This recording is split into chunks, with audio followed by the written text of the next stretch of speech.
Bonjour à tous et bienvenue sur notre page Centre missionnaire enseignement Saint-Esprit de l'église CMS.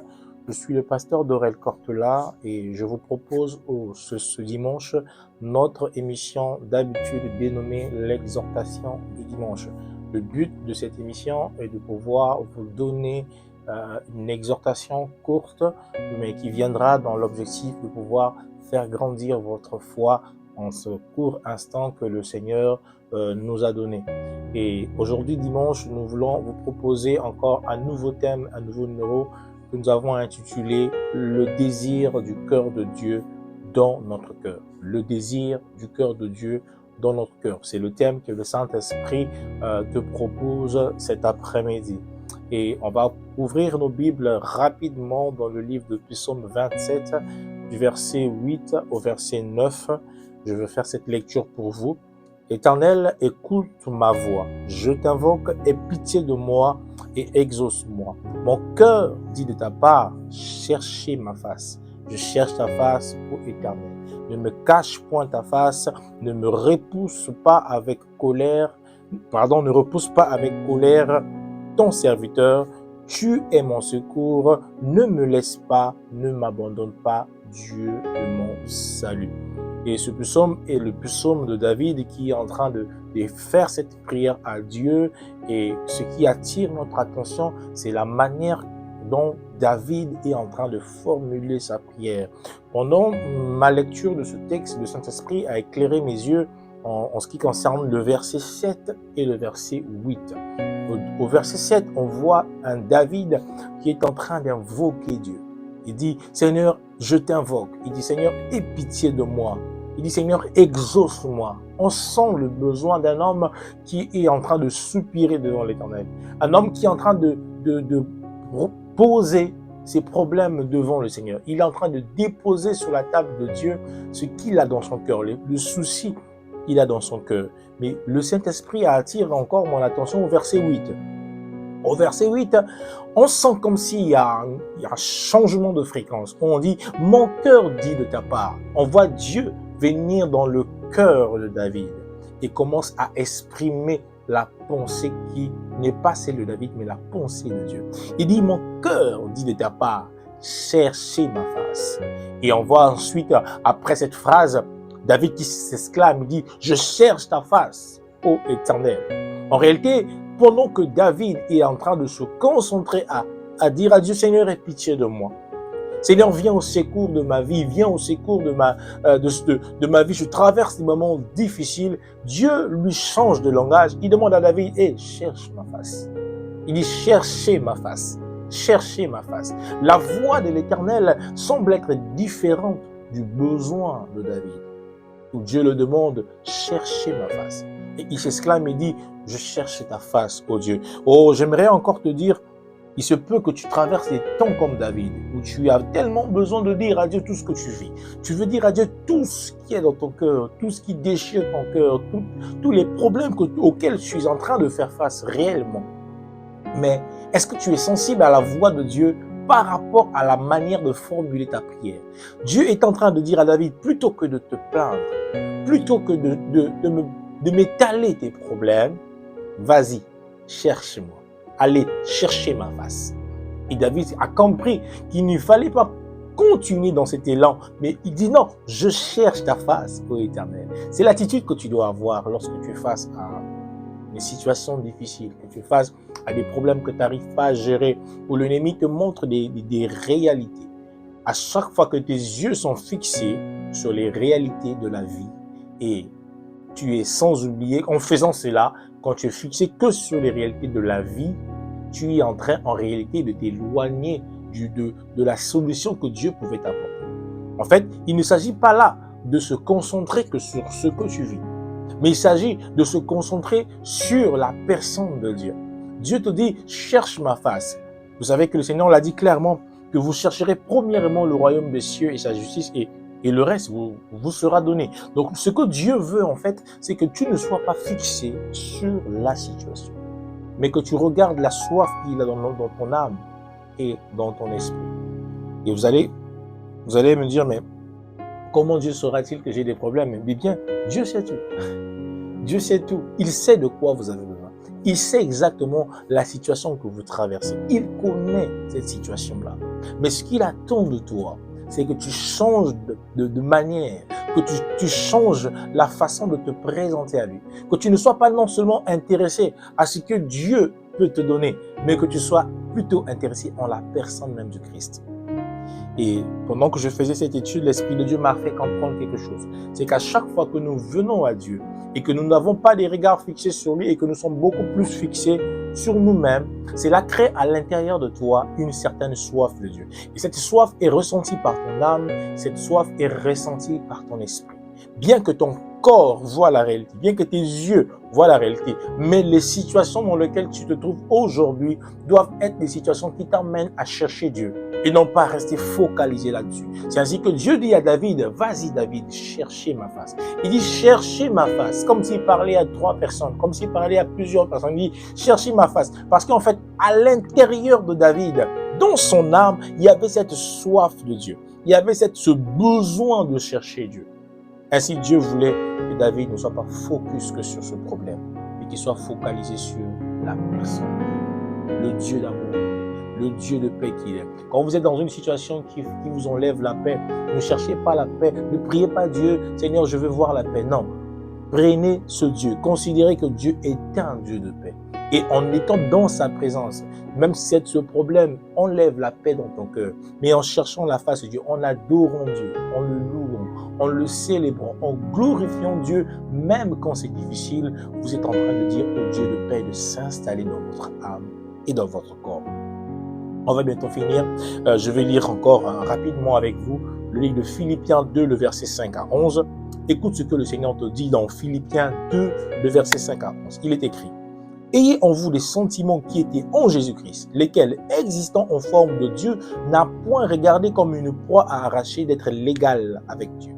Mais s'est dépouillé lui-même en prenant une forme de serviteur, en devenant semblable aux hommes et ayant paru comme un simple homme, il s'est humilié lui-même, ne se rendant obéissant jusqu'à la mort, même jusqu'à la mort de la croix. C'est pourquoi aussi Dieu l'a souverainement élevé et lui a donné un nom au-dessus de tout autre nom.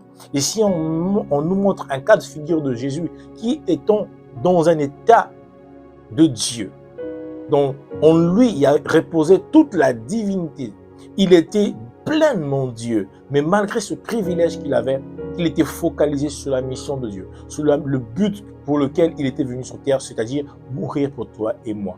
Il n'a pas regardé cette gloire, il n'a pas regardé tout ce privilège qu'il avait, mais il s'est humilié jusqu'à devenir un homme, jusqu'à devenir semblable à un homme. Jusqu'à la croix, Jésus a gardé l'objectif.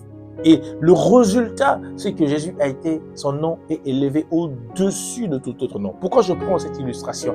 Pour te dire que quand tu traverses l'ombre de la mort, la vallée sombre de la mort, quand tu traverses les temps qui sont pour toi des temps difficiles et que malgré ça, tu gardes en toi les sentiments de Dieu, tu gardes en toi le Dieu qui te guérit, le Dieu qui te délivre, le Dieu qui est capable de tout. Et au lieu de te plaindre, tu te mets à le louer, à le célébrer. Bien-aimé, Dieu va élever ton nom au-dessus de ces situations.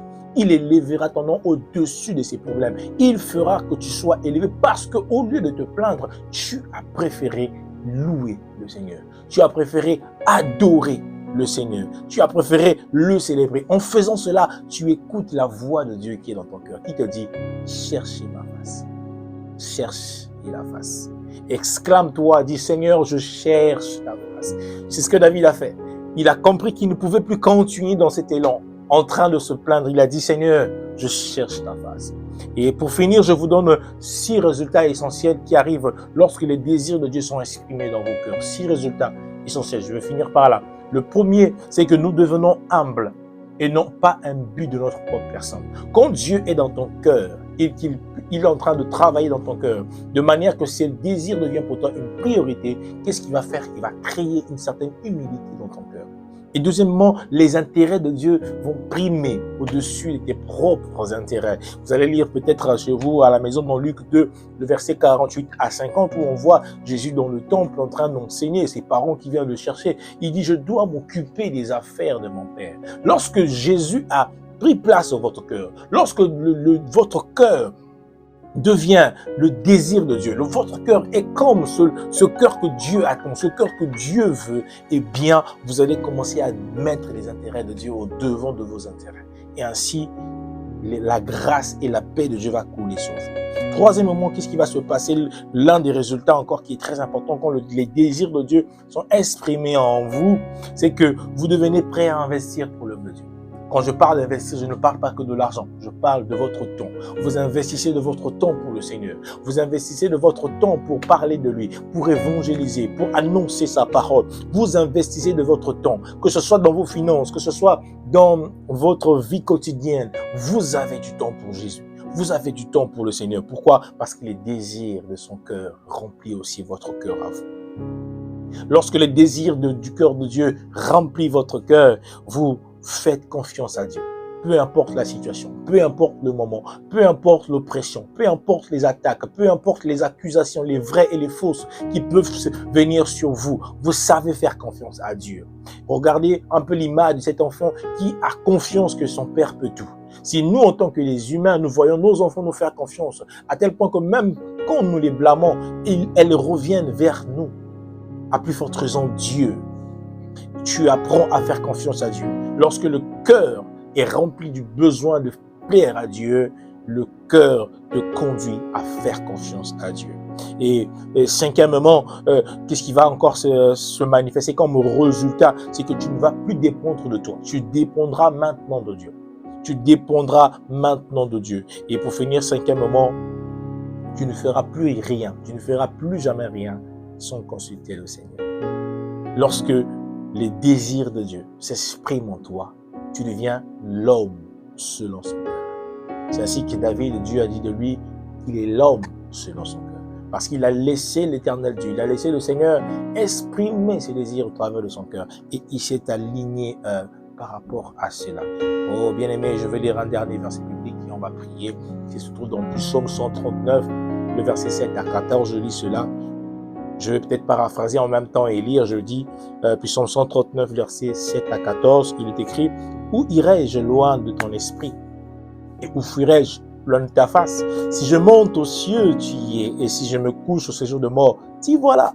Si je prends les ailes de l'aurore et que j'aille habiter à l'extrémité de la terre, là aussi ta main me conduira et ta droite me saisira. Si je dis au moins les ténèbres me couvriront, la nuit devient lumière autour de moi. Même les ténèbres ne sont pas obscures pour toi. La nuit brille comme le jour et les ténèbres comme la lumière. C'est toi qui as formé mes reins, qui a tissé qui m'a tissé dans le sein de ma mère. Je te loue de ce que je suis une créature si merveilleuse.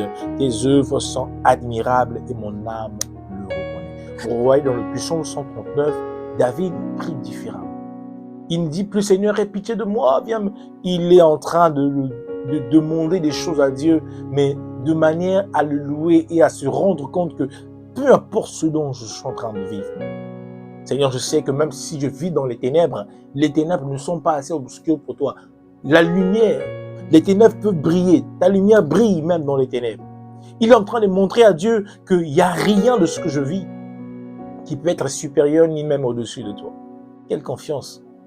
Et c'est dans une telle confiance que Dieu veut que tu sois. Dans une telle dépendance que le Seigneur aimerait que tu sois. Que tu commences à dépendre de lui, peu importe. Que tu commences à le faire confiance, peu importe. Et je t'assure que lorsque les désirs de Dieu viennent dans ton cœur, cela apporte l'équilibre, la paix, la joie, le calme et la tranquillité. Et Dieu veut que tu sois ce genre de personne. Lorsque tu pries, lorsque tu élèves ta voix, tu ne pries pas pour te plaindre, mais tu pries parce que tu sais reconnaître la main de Dieu, même dans les combats, même dans les difficultés. Tu sais te dire que oui, Seigneur, même si je vis cette situation, je sais que tu es vainqueur. Je sais que je suis vainqueur. Je sais que je suis plus que vainqueur même. C'est le message que le Seigneur avait à te donner cet après-midi. Ce message, nous avons intitulé « Le désir de Dieu exprimé dans notre cœur ». Le désir du cœur de Dieu, exprimé dans notre cœur. Et c'est ainsi que Dieu veut travailler dans ton cœur afin de mettre dans ton cœur des désirs qui lui sont propres et que tu puisses devenir une seule personne avec Dieu. Et quand tu pries, ce sera pour le louer, pour l'adorer de ce qu'il t'aura déjà délivré, de ce qu'il aura déjà accompli, des grandes choses dans ta vie. Quand bien même l'oppression sera là, l'Éternel Dieu a déjà donné la victoire. Alors là où tu es, je veux prier pour toi. Si tu me suis, tu vas simplement lever tes deux mains, je veux prier.